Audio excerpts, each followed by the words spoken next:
The most teasing question emerging about the coronation is what the protocol will be for Prince Harry.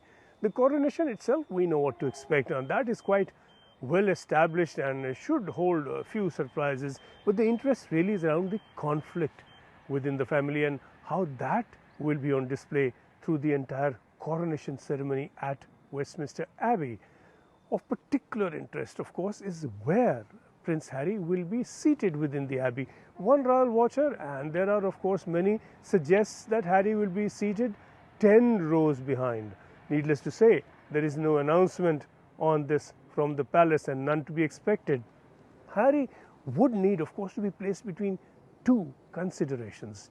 He is the prince, the king's second son, but an estranged one who has been critical of the family and publicly and repeatedly, and he is no longer a working royal, as the palace likes to call it. A place towards the back might appear too extreme a snub in public. A place in the front may not be a place the palace believes he is entitled to anymore, though that kind of thing, or a place towards the front, cannot be ruled out. The question is where in the Abbey the palace will find a seat for what it considers an appropriate balance between these two positions. But of course, certainly Harry will not be around for more than the minimum. That much is quite clear. His way of dealing with some other protocol moments might simply be to avoid them and to disappear before they happen. He could well be on his way to the airport before that appearance of the family on the palace balcony at Buckingham Palace after the coronation. Meghan has skipped the protocol placement entirely. Harry is likely to skip at least some of it.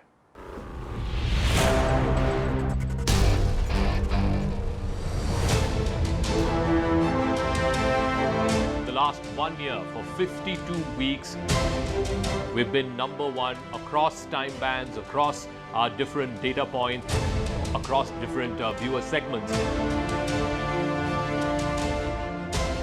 The fact that for the last entire year we have dominated the ratings, there is no parallel to this. 1 year of non-stop, undefeated, unbeaten #1. I think it's a great testament to the young team here at CNN News 18. This is great validation for us and for this young team here to continue on this path and to continue bringing you stories that we believe are making a difference to your lives.